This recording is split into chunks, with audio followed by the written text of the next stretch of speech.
Assalamualaikum warahmatullahi wabarakatuh. Bismillahirrahmanirrahim. Alhamdulillahi rabbil alamin. Al-qail fi kitabihil karim. Subhanaka la ilma lana illa ma 'allamtana innaka antal alimul hakim. Wassalatu wassalamu ala asyrafil anbiya wal mursalin sayyidina wa maulana Muhammadin wa ala alihi wa sahbihi ajma'in, amma ba'd. Hadratal mukarramin wal muhtaramin, para alim, para ulama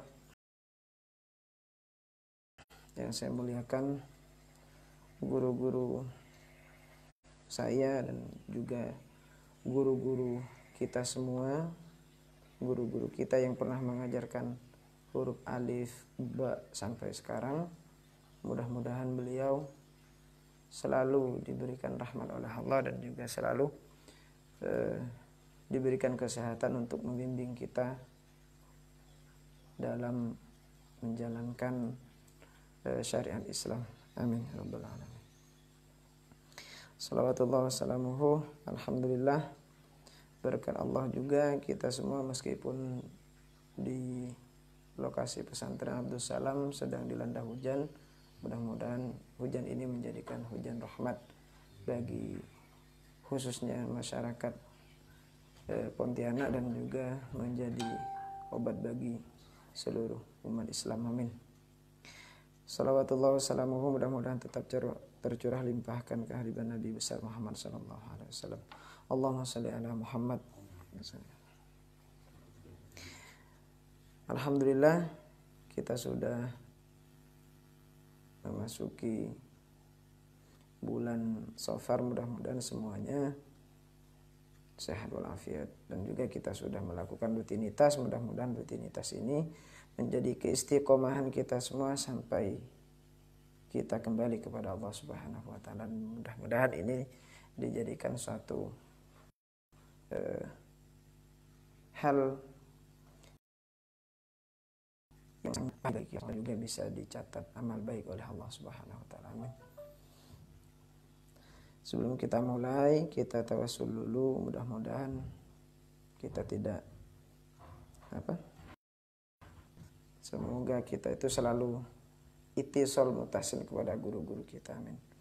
Ila hadratin Nabi Mustafa Muhammadin sallallahu alaihi wasallam wa ala alihi wa azwajihi wa dzurriyyatihi wa ahli baitihi thayyibin tahirin. Thumma ila jami'i masyayikhina wa muallimina. Al-Fatihah. A'udzu billahi minasy syaithanir rajim. Rahmanir Rahim, Maliki yaumiddin. Shiratal ladzina an'amta 'alaihim. Amin. Bismillahirrahmanirrahim. Qala an-nadhim rahimahullahu ta'ala Asy-Syaikh al-Alim al-Allamah marhum Sayyid Ahmad al-Marzuki rahimahullahu ta'ala. Wa qala Syekhuna Sayyid Muhammad bin Alwi al-Maliki al-Hasani. Wa qala Syekhuna Syekh Hafiluddin. Wa qala Syekhuna Syekh Abdus Salam Mujib. Wa qala Syekhuna Syekh Abdul Manan Muntaha. Wa qala Syekhuna Syekh Abdul Mujib Abbas.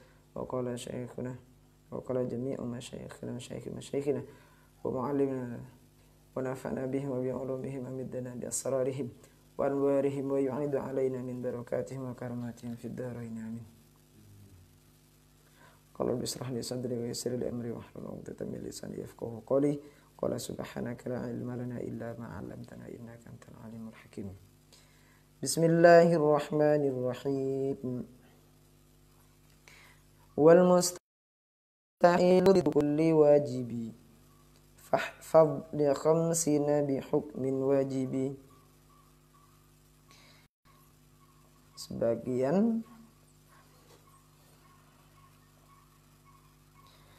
Sekarang kita sudah memasuki tentang minggu-minggu sebelumnya kita membahas tentang sifat yang wajib bagi Allah, sifat yang wajib bagi Rasul, sifat yang jaiz bagi Allah, sifat yang jaiz bagi Rasul. Sekarang kita membahas tentang masalah sifat-sifat yang mustahil bagi Allah dan sifat-sifat yang mustahil bagi Rasul. Mustahilu diddu kulli wajibi fahfadh li khamsina bi hukmin wajibi.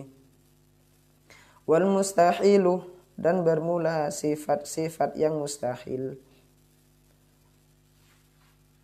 Diddu kulli wajibi, yaitu kebalikan atau sesuatu yang berlawanan kulli wajibi, terhadap semua sifat-sifat wajib. Artinya sifat mustahil bagi Allah itu sebaliknya dari sifat sifat mustahil yang wajib sifat mustahil bagi Allah itu adalah kebalikan dari sifat wajib. Sedangkan sifat mustahil bagi Rasul adalah kebalikan dari sifat wajib. Fahfadh li khamsina bi hukmin wajibi. Fahfadh, maka menghafalkanlah siapa kamu, li khamsina pada aqaid 50. Menghafalnya bagaimana hukumnya? Bi hukmin wajibi, dengan hukum wajibin yang wajib. Artinya wajib bagi orang mukallaf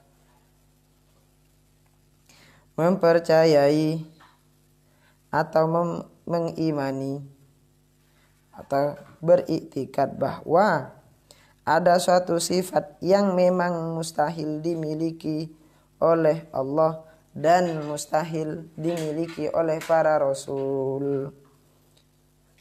Sedangkan sifat yang mustahil bagi Allah Ta'ala dan Rasulnya yaitu adalah sifat-sifat yang wajib atau kebalikan dari sifat-sifat yang wajib kepada Allah dan sifat-sifat yang wajib bagi Rasul. Sedangkan berapa jumlahnya sifat mustahil bagi Allah, berapa jumlahnya sifat mustahil bagi Rasul, sama halnya jumlahnya dengan sifat yang wajib bagi Allah dan juga sifat sama dengan jumlahnya sifat yang wajib bagi Rasul. Nah, sedangkan hukumnya wajib bagi kita semua mengetahui sifat-sifat yang wajib bagi Allah, yang mustahil bagi Allah, yang jaiz bagi Allah, yang wajib bagi Rasul, yang mustahil bagi Rasul, dan juga yang jaiz bagi Rasul. Nah, sifat yang mustahil bagi Allah itu ada 20. 1. Al-adamu, artinya muhal, tiadanya Allah. Yang pertama. Lawan sifat adam apa? Wujud. Artinya bagaimana akal dan pikiran tidak akan menerima kalau Allah itu dikatakan tidak ada. Nah, kalau Allah itu dikatakan tidak ada, siapa yang akan mengadakan alam ini? Yang kedua, al-hudutsu. Lawannya apa sifat hudus? Qidam. Hudus itu apa artinya? Baru. Kalau Allah itu baru berarti Allah butuh pembaru. Sedangkan yang membarukan Allah juga butuh pembaru. Ini disebut dengan tasalsul cangring metur terpoter. Lain kok bendeni deni butuh ring tuan butuh ring tua ini nyaman baru pada ben gula lahir dari ring sepo dari ring sepo sampai ke mbah ini nyaman saling membutuhkan. Kalau Allah tidak, karena mustahil Allah itu baru. Karena apa? Yang baru itu adalah alam, sedangkan Allah itu bukan alam. Yang ketiga adalah fana. Fana apa artinya? Rusak. Sedangkan lawan sifat fana yaitu adalah baqo, kekal. Nah, secara akal tidak mungkin Allah itu rusak. Kalau Allah itu rusak, siapa nantinya kalau Allah rusak, siapa nantinya yang akan mengadakan hari kiamat? Siapa yang akan melakukan hisab? Paham Ki? Mudah-mudahan semuanya paham, baik yang di sini ataupun yang mendengarkan. Amin. Yang ketiga, yang keempat apa? Mumatsalatul lil hawaditsi. Apa yang dimaksud? Maksudnya adalah mustahil atau tak mungkin muhal kalau Allah itu sama dengan yang baru. Artinya di dalam Al-Quran dijelasakin qul huwallahu ahad Allahus samad lam yalid wa lam yulad wa lam yakul lahu kufuwan ahad. Jelas ada yang menjelaskan dalam Al-Quran laisa kamitslihi syai'un. Tidak ada sesuatu yang sama dengan Allah. Kalau ada yang menyamai dengan Allah itu mustahil. Kalau ada orang mengatakan Allah itu membutuhkan tempat, mustahil namanya. Yang kelima, sifat yang mustahil bagi Allah. Adamul qiyami bin nafsi atau qiyamuhu bi ghairihi. Muhal Allah itu ada disebabkan oleh yang lainnya. Artinya muhal badan Allah Ta'ala nikah berbeda bi selain Allah Ta'ala. Sampai selain Allah Ta'ala ki makhluk. Maka mustahil, tak mungkin. Artinya kalau Allah itu diadakan atau diciptakan oleh yang lainnya, terus yang lainnya siapa yang nyiptain? Nah, bagaimana hukumnya kalau seseorang itu memikirkan tentang masalah dzatiyah Allah? Tak boleh hukumnya. Saya pernah mengaji dulu, dijelaskan oleh Syekhina, atau saya pernah juga membaca suatu keterangan, tafakkaru fi khalqillah wa la tafakkaru fillah. Artinya berpikirlah kalian semua tentang masalah ciptaan Allah, tapi wala tafakkaru fillah, dan jangan kalian itu berpikir masalah Allah, masalah dzatiyahnya, masalah sifatnya, masalah af'alnya. Ini tak boleh. Sering dimikir masalah hal itu, tak kira deh Pak. Bagaimana Pak dengan seseorang yang melakukan perdebatan tentang masalah wujudnya Allah Ta'ala? Ya celak jen. Tak kira tuh depak sambian. Kenapa? Manusia ini terbatas. Maksudnya itu beri sebelumnya pernah saya menjelaskan. Manusia saja melihat amit penglihatannya saja, amit tenggeler asling ke tenggeler diri tak bisa tanpa alat. Contoh dene lotik renon ngeten mata sesitung peninggal sesitung pah tengalin mata sesitung kalau ben peninggal ni ketibi tak bisa.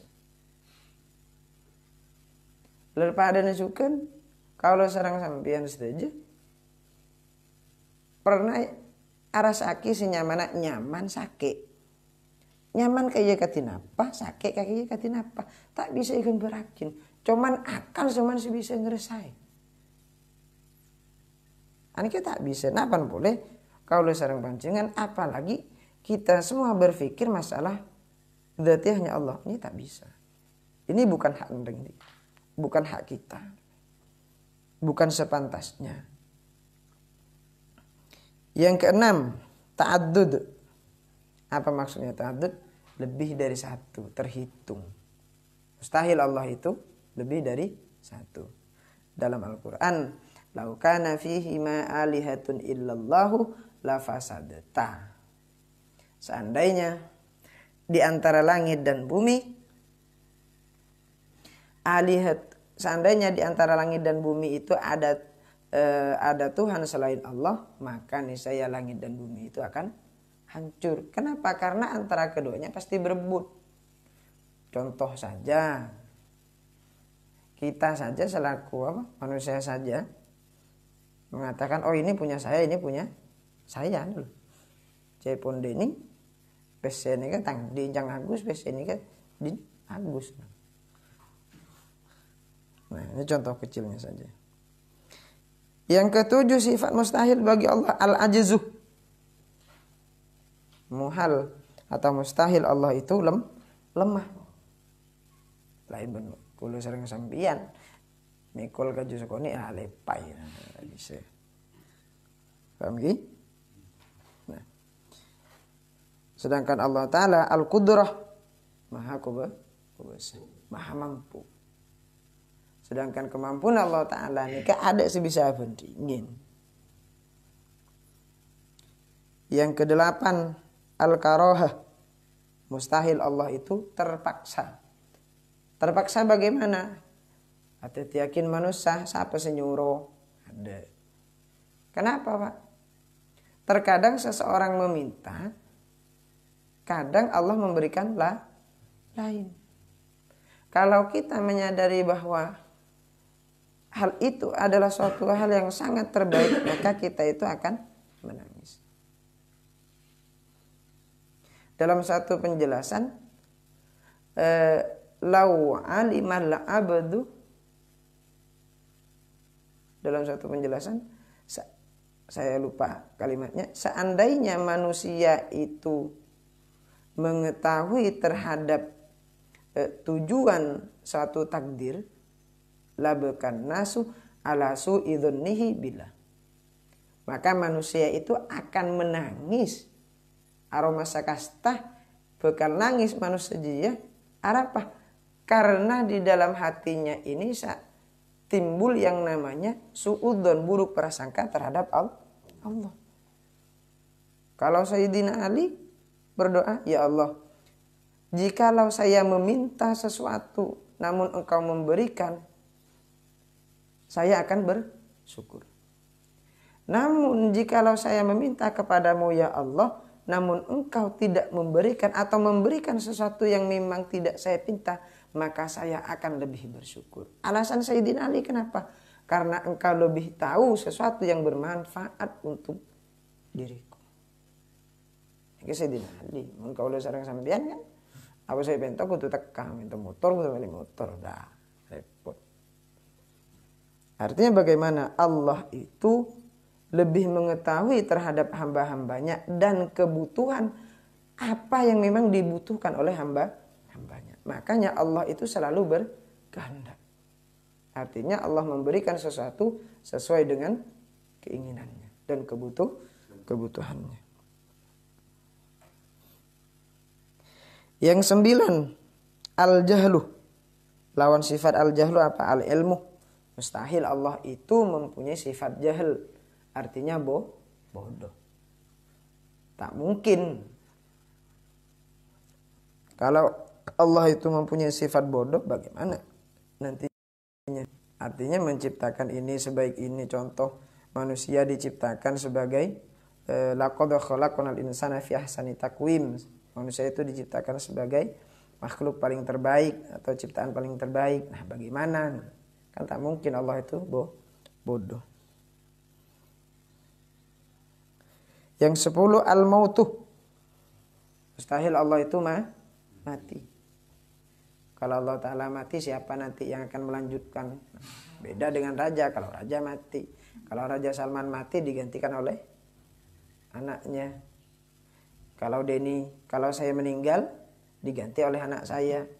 Ini namanya manusia. Kalau Allah enggak ada pergantian kalau ranah hal itu. Yang 11, as-somamu atau somamun. Artinya mustahil Allah itu tuli, tak ngiding. Artinya mustahil Allah itu mempunyai sifat tuli. Kenapa? Secara akal kan tak masuk akal. Bagaimana Allah itu bisa mendengarkan terhadap doa-doa para hambanya kalau Allah itu mempunyai sifat somamun? Ya. Ud'uni astajib lakum. Seumpaman bi Allah Ta'ala taperang pahkatin apa? Cuman mendengarnya Allah itu bukan dengan alat kuping. Kalau Allah mengatakan, kalau ada orang mengatakan Allah itu mendengar dengan kuping, ya tak boleh. Kenapa? Karena Allah itu berbeda dengan manusia. Artinya mendengarnya Allah dengan sifat samanya.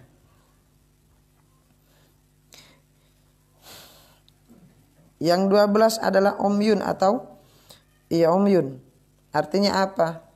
Omyun ini adalah sifat mustahil bagi Allah, lawat dari sifat besar.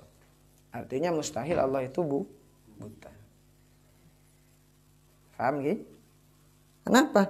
Kalau Allah itu buta, bagaimana untuk mengatur alam ini? Saya letak bundimah, saya sabak bundimah. Contoh lah, saya pribadi kan tak tahu bahwa saya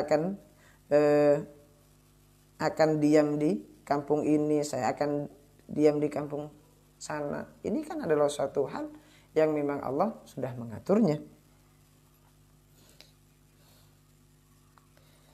Yang 13 adalah bukmun. Adalah apa yang dimaksud bukmun adalah sifat yang mustahil bagi Allah adalah bukmun, artinya mustahil Allah itu bisu. Pak, apakah Al-Quran ini termasuk wahyu? Ya, wahyu. Kalau Allah itu dikatakan bisu, apakah Al-Quran ini qadim, Pak? Qadim. Kalau dikatakan Al-Quran ini baru, apakah sebelumnya Allah tidak berfirman?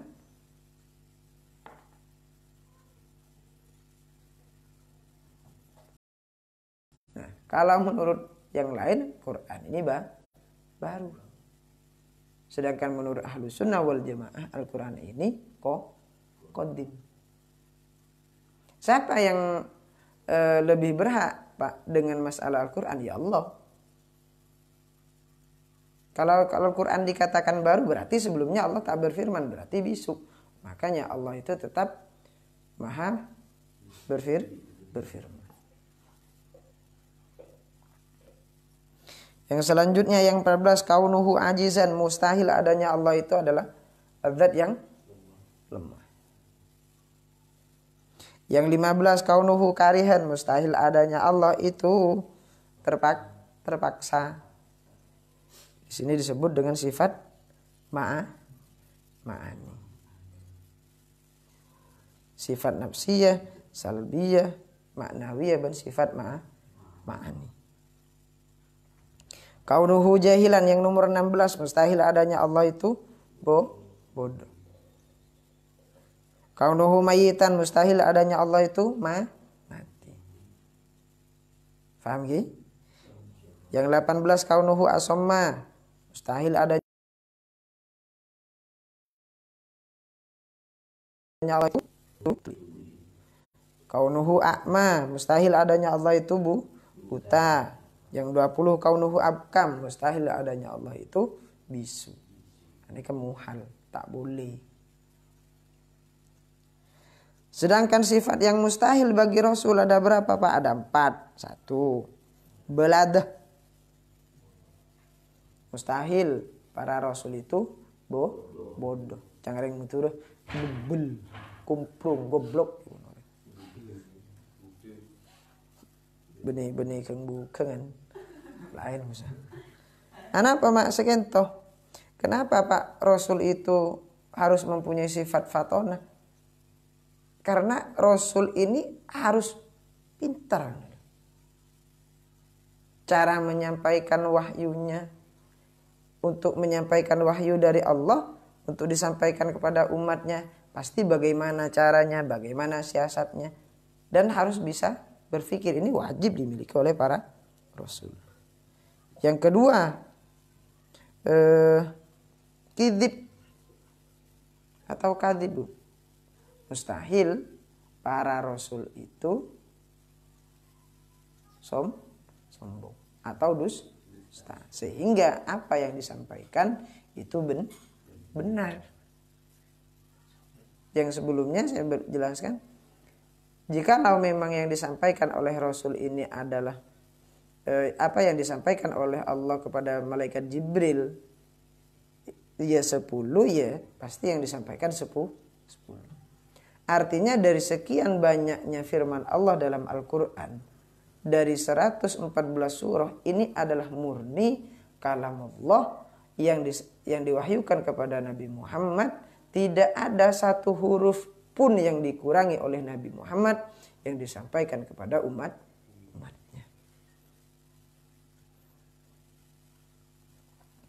Yang ketiga, kitman. Mustahil para Rasul itu menyimpan wahyu atau menyimpan hukum syariat yang diperintahkan oleh Allah untuk disampaikan. Ini mustahil. Yang keempat terakhir adalah al-khiyanah. Apa yang maksud khianat? Mustahil para rasul itu berkhianat atau ingkar. Lain kok Bi Agus. Paham gak? Seru berek ke timur ini namanya khianat. Seru ngaca main bola. Paham guys?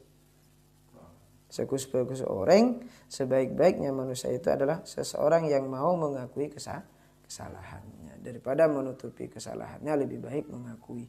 Mengakui bagaimana? Mengakui kepada siapa? Mengakui terhadap dirinya sendiri ataupun mengakui kepada Allah Subhanahu wa ta'ala. As-sabru minas sibri, sabar itu lebih pahit dibandingkan dengan suatu hal-hal yang sangat pahit.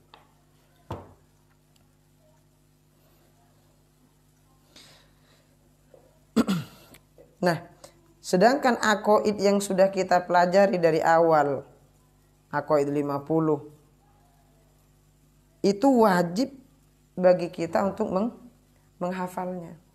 Wa qala syekhuna, guru kita pernah menjelaskan bagi santri, kalau seseorang sudah bisa menghafal aqaid 50, ini bisa, faedahnya bisa mencerdaskan terhadap otak.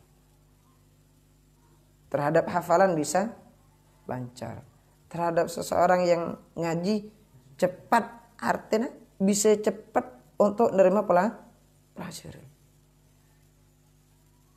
Maka dari hal itu, alangkah lebih baiknya bagi kita semua, baik di sini yang ada di rumah, yang menyaksikan, mudah-mudahan semuanya bisa menghafalkan. Dan jika sudah menghafal, mudah-mudahan tidak hilang, selalu hafal sampai akhir hayatnya. Amin.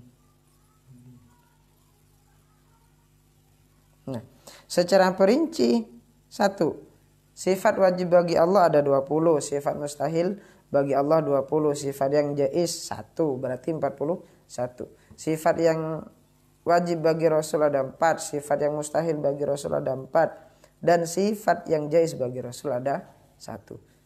Kalau kita jumlahkan ada berapa? Ada 50. Sehingga paslah dikatakan aqaid 50. Paham ya? Selanjutnya kita mengalih terhadap pembahasan tentang masalah adadur rusuli alaihi wassalatu wassalam al-madhkurin fil Quran. Artinya bab selanjutnya kita akan membahas tentang masalah jumlah-jumlah para nabi atau para rasul yang akan yang telah dijelaskan di dalam Al-Quran, yang wajib kita ketahui ada 25. Tafsilu khamsatin wa ishrina lazib, kullu mukallafin fahakkik waqtanim, hum adamun idrisunuh Huduma Salih wa Ibrahimu kullu muttaba, Lutun wa Ismailu Ishakun kadha, Yaqubu Yusufu wa Ayyubu kadha, Syuaibu Harun wa Musa wal Yasadul Kifli Dawuda Sulaimanu taba, Ilyasu Yunusu Zakaria Yahya, Isa wa Taha Khatimun Da'ghayya, alaihimu salatu wassalamu wa alihim madamatil ayyamu. Tafsiru khamsatin wa isyrina lazim, wallahu a'lam bishawab. Kanatil mas'ulah, ada yang ditanyakan?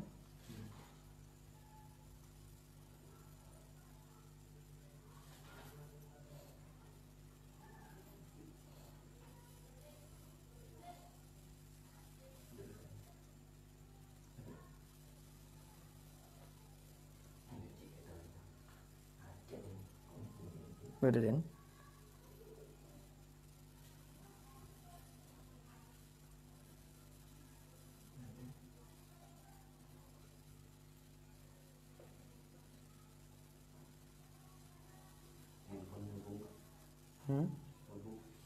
Ada. Kalau tidak ada, mudah-mudahan semuanya bisa memahami. Jika ada suatu hal yang kurang tepat saya sampaikan, itu adalah murni dari saya pribadi. Dan jika ada satu yang saya sampaikan itu benar, itu adalah murni dari Allah Subhanahu wa ta'ala, dan juga sebab barokahnya para guru, dan juga sebab oleh doanya Nabi Muhammad SAW, yang mana beliau sudah Nabi Muhammad yang selalu mendoakan terhadap umat-umatnya, dan mudah-mudahan kita selalu diakui oleh Nabi Muhammad sebagai umatnya. Amin. Al-Fatihah. Alhamdulillahirabbil alamin arrahmanir rahim maliki yaumiddin. Iyyaka na'budu wa iyyaka nasta'in. Shiratal ladzina an'amta 'alaihim ghairil maghdubi 'alaihim waladdallin. Ilahuna wassalamu alaikum warahmatullahi wabarakatuh.